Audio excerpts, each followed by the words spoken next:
थेट जाऊया, सामाजिक कार्यकर्त्या अंजली दमानिया बोलतायत आणि त्याची माहिती मी व्हेरिफिकेशनसाठी पुणे पोलीस स्टेशनकडनं आता घेतेय।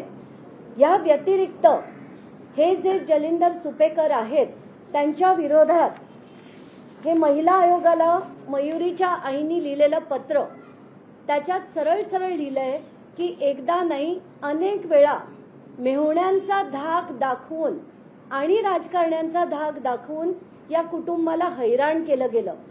मेहुण्यांचा म्हणजे जलिंदर सुपेकर। आता इथे असं लिहिलंय की माझा मेहुणा मोठा पोलीस अधिकारी आहे आणि आमच्या मागे मोठा राजकीय पाठिंबा आहे, म्हणूनच त्यांना हे सगळं करता आलं। आताच्या घटनेला दुसरा जो मला मुद्दाम दाखवायचा आहे, हे एक सुइसाइड नोट आहे। PSI सादरे, अशोक सादरे यांची सुइसाइड नोट आहे आणि याच्यात सरळ सरळ दिलंय की कलेक्शन करायला लावायचे जलिंदर सुपेकर, दिवाळीला पैसे द्यायला लावायचे, दागिने द्यायला लावायचे, सोनं द्यायला लावायचे। म्हणजे जसं हगवणे कुटुंब लोभी होतं तसंच हे सुपेकर सुद्धा लोभी होते आणि प्रत्येक गोष्टीत त्यांचं समर्थन होतं, त्यांची ताकद ही हगवणे कुटुंबाच्या मागे होती, म्हणूनच ते सगळं करू शकत होते। आता ही तिसरी गोष्ट, जलिंदर सुपेकर यांच्या मागे जानेवारी महिन्यात एक समिती स्थापन करण्यात आली। त्यांनी सगळ्या कारागृहांमध्ये जे खरेदी केली होती त्याच्यात 500 कोटीची ती खरेदीमध्ये घोटाळे झाल्याचा आरोप होता। ही समिती स्थापन करण्यात आली आणि ही पेंडिंग इन्क्वायरी असताना सुद्धा ते स्पेशल IG हेडक्वार्टर्स आहेत। एवढंच नाही तर त्यांच्याकडे नागपूर, नाशिक, कोल्हापूर हे सगळेच्या सगळे कारागृह त्यांच्याकडे। आत्ताच्या घटनेला मला मिळालेल्या माहितीनुसार कराडला सुद्धा जे समर्थन दिलं जाते ते थँक्स टू मिस्टर सुपेकर आहे। आणि आता मी तुमच्या पुढे एक अतिशय महत्वाचा ऑडिओ हा तुमच्या पुढे प्ले करणार आहे। ही जी चर्चा आहे, ही जो 500 कोटीचा स्कॅम सुपेकरांनी केला त्याच्यात माझं नाव वगळून दुसऱ्या 2 पोलिसांचं नाव घाल आणि त्याच्यात जे ADG प्रशांत बुर्डे आणि ADG अमिताभ गुप्ता यांचं नाव घाल आणि तुला जे हवं ते मी देईन असं सुपेकर म्हणताना ऐकू येते। ही व्हिडिओ क्लिप मी ताबडतोब CM's ऑफिसकडे दिली आहे, कारण गृह मंत्रालयाकडे ते देणं गरजेचं होतं। तर काल दुपारी मी ती त्यांच्याकडे दिली, काल रात्री मी ती CM कडे पाठवली आणि श्रीखर परदेशी यांच्याकडे सुद्धा ही मी माहिती पोहोचवलेली आहे। तर ही आत्ताच्या घटनेला जरी अनव्हेरिफाईड क्लिप असली तरी ही व्हेरीफाय करणं हे सरकारच्या हातात आहे आणि जे माझ्याकडे आहे ते मी फक्त मांडण्याचं काम करतेय आणि याचा तपास ताबडतोब झाला पाहिजे।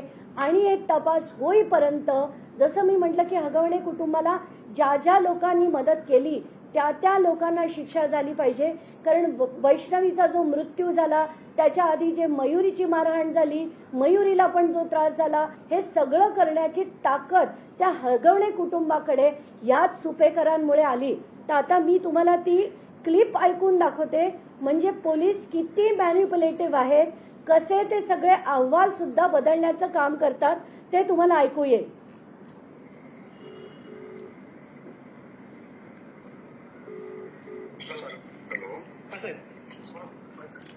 साहेब बोला की। साहेब बोला ना, फोन केला। हो, काय बोलणं चालू आहे का साहेब? मीटिंग नाही संपली अजून? ते मीटिंग चालू आहे साहेबांची आज। मी बोललोय त्यांना, थांब म्हटलं मला। नाही, त्याच्यात माझं नाव कशाला टाकतात? ते बंद होतं। त्याच्यात माझं नाव कशाला टाकतात तुम्ही कारण नसताना? तुमचं नाव माझं काही संबंध आहे त्याच्यात? ऐका ना, मी साहेबांना बोललो नाही अजून काय, म्हणजे फक्त सांगितलं असा फोन आला होता म्हणून साहेबांनी मला 5 मिनिट थांबायला सांगितलं। अरे पण कसं आहे, सुपेकरांच्या हातात काहीच नाही ना, विनाकारण आमचं नाव कशाला काय करतात ते? बरोबर आहे साहेब, हे सगळं मला कळतं, पण साहेबांना मी काय सांगणार असा विषय ना। अरे पण ते निवेदन बनवताना त्याच वेळेस तुम्ही सांगायला पाहिजे ना यांचं नाव नाही का? मी बोलतो साहेबांना, तुम्हाला फोन जोडून देतो पात्र। नाही, निवेदन म्हणजे लेखी आहे का तोंडी आहे? सगळं लेखी तोंडी सगळंच आहे। मग त्यात माझं नाव कट कसं करणार तुम्ही आता निवेदनामध्ये? निवेदनमध्ये मी सांगतो साहेबांना, तुम्ही बोला साहेबांना माझं नाव काढा म्हणून.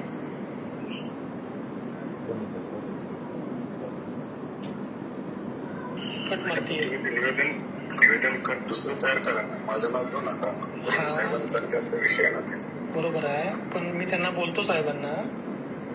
त्यांना म्हणा साहेब आता खूप झाले प्रश्न नाही, तुम्ही फक्त कॅन्टीनचा विषय का रेस्टॉरंटचा पण विषय आहे? काय काय विषय काय घेतला? काय आता त्यांनी निवेदन काय केलं मी वाचलं नाहीये, ते आताच निवेदन फक्त मला दाखवलं त्याने ओझरतं सगळं, त्यात तुमचं नाव दिसलं मला. नाही रेशनिंगचं पण आहेत का व्यापारी त्यात त्याच्यामध्ये? कॅन्टीन आहे, रेशन आहे, जीएमच्या खरेदी तुमचं सगळं आहे. ते एक काम करा त्याच्यामध्ये, मग ते त्याच्यामध्ये आता आहे का? कुठे साहेबांनी माझं नाव नका, माझं पण नसतं. तुम्हाला पण आम्हाला काय फायदा होईल साहेब? माहिती आहे. मला काय फायदा होईल साहेब? फायदा करणार की तुम्हाला बोललो ना काल मी, फायदा करून देणार ना 100%. ठीक, मी बोलतो साहेब. बरोबर शेट्टी साहेबांना. ठीक आहे. बोलतो. आणि ईडीचे नवीन आलेले त्यांना भेटायला या म्हणून विषय करून टाकू ना चर्चा करू.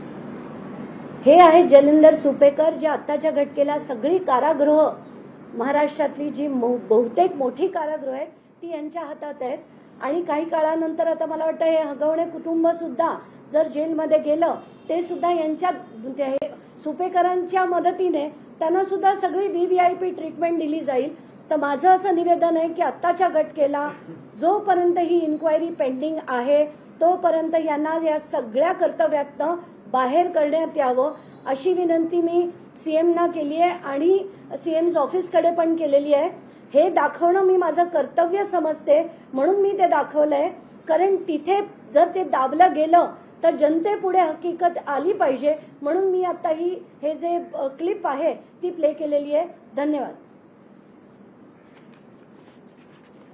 हे सगळं प्रकरण एकंदरीतच किती गंभीर वाटतंय, कारण ही ऑडिओ क्लिप जो आहे तो आता नवा आणखी एक पुरावा आणि याचे साठे लोक सगळ्या मोठ्या लोकांपर्यंत पोहोचतात. मोठे मासे सुद्धा सरकारने शोधायला हवे असं वाटतं. नाही, नक्कीच. जसं आपण म्हणतोय की निलेश चव्हाणला पकडलं का, तर तो बाळ घेऊन गेला.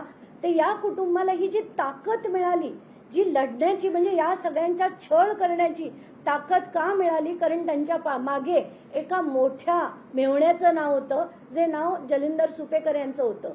आणि जर काल ते म्हणाले की माझा त्याच्याशी संबंध नाही, माझे ते दूरचे नातलग आहेत, तर दूरचे नातलग असते तर रोज त्यांचं नाव घरात घेतलं गेलं नसतं. त्यांनी जी मदत केली, जसं मी म्हटलं की हे हगवणे कुटुंब मागे जेव्हा मयुरीला मारहाण झाली तेव्हा सुद्धा हे फरार होते. फरार असताना करिश्मानी येऊन FIR करून पुन्हा ती फरार होती. लोकशाही मराठी ऐका, पहा, जागरूक रहा.